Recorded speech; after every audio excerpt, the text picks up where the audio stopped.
Gaddafi forces on the battleground. Pro-Gaddafi forces.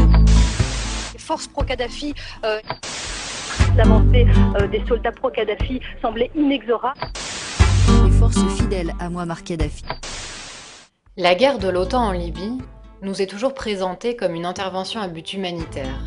Et les médias continuent de qualifier l'armée régulière libyenne par l'expression « les troupes de Kadhafi ». De la même manière, l'expression « brigade d'Al-Assad » est utilisée pour qualifier l'armée régulière syrienne. Cette terminologie ambiguë fut et est continuellement utilisée par les médias pour priver les peuples syriens et libyens ainsi que leurs armées régulières de toute légitimité. Ces mêmes médias ont ensuite, avec le support de grandes ONG, colporté l'information selon laquelle ces forces de Kadhafi s'étaient entourées de mercenaires africains. Mercenaries shooting people in the eastern city of Benghazi. Il est entouré d'un corps de mercenaires payés grassement. African mercenaries. To have mercenaries brought in from that state into Libya.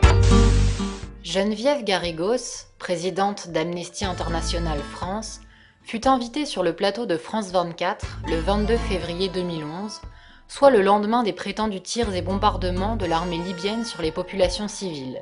Une histoire depuis démentie par de nombreux faits et témoignages. Et d'ailleurs, nous, vendredi et samedi, on avait des informations comme quoi, dans les troupes qui étaient envoyées contre ces manifestants, il y aurait eu des mercenaires étrangers, justement pour accélérer le processus de répression. Geneviève Garrigos nous dit donc disposer d'informations sur des mercenaires étrangers aux côtés de l'armée régulière libyenne. Cette information sera également présentée au Conseil des droits de l'homme des Nations Unies par le docteur Slimane Bouchiguir.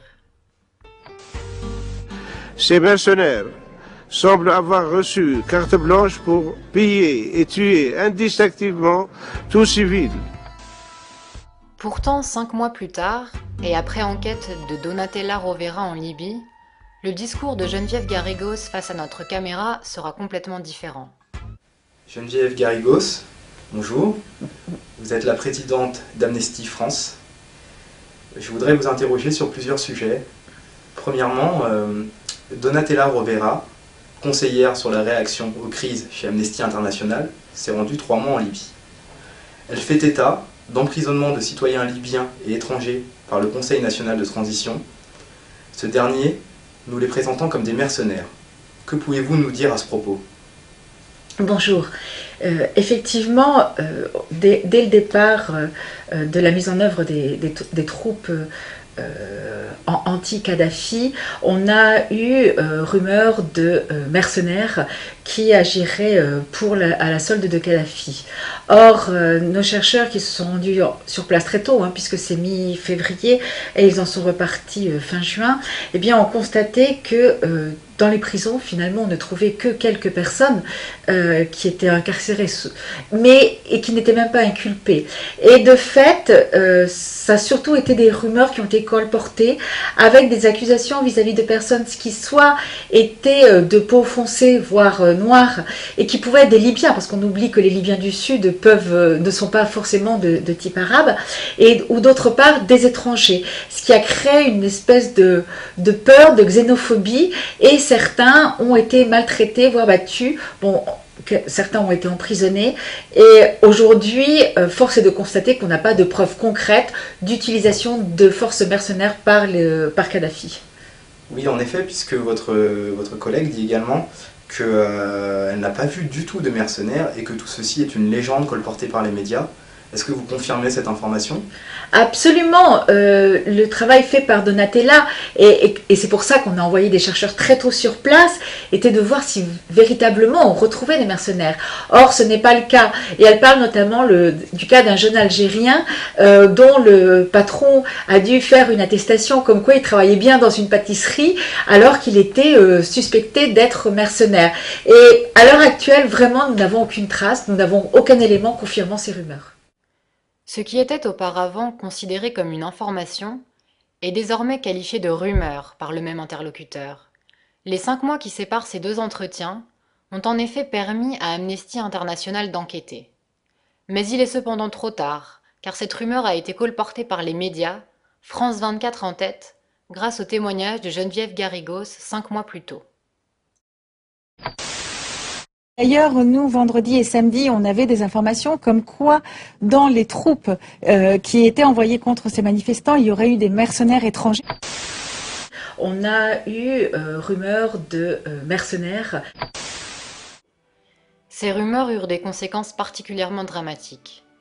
Des Libyens de peau noire furent et sont assassinés en Libye, soupçonnés d'être des mercenaires. Ce document diffusé sur la télé libyenne démontre que des Libyens faisant partie de l'armée régulière et de peau noire ont été tués au nom de cette rumeur. Pourtant, tous les documents prouvent que cet homme était bien libyen. الشهيد هشام منصور بن صالح وكان وهو عسكري متخرج من الثانوية ونحروه للجبناء الأوغاد والله ينتقم منهم إن شاء الله. Cette composante racialiste de la guerre en Libye était en réalité voulue pour asseoir un projet géopolitique de recomposition de l'Afrique. Un projet qui inclut la haine et la division au sein des Libyens et qui entretient donc cette différenciation entre Libyens de peau noire et Libyens de peau claire. Comme nous l'explique le défunt professeur Samuel Huntington, cette vision entend utiliser de prétendues lignes de démarcation civilisationnelle qui sont les suivantes. Okay, name those for me. Okay, the civilizations are first of all obviously the West, consisting of North America and Western Europe primarily, Islam as a civilization, Orthodox civilization of which Russia is the leading state of course, Chinese or Sinic civilization, Hindu civilization in which India is the major state. Most people would classify Japan as a separate civilization all by itself.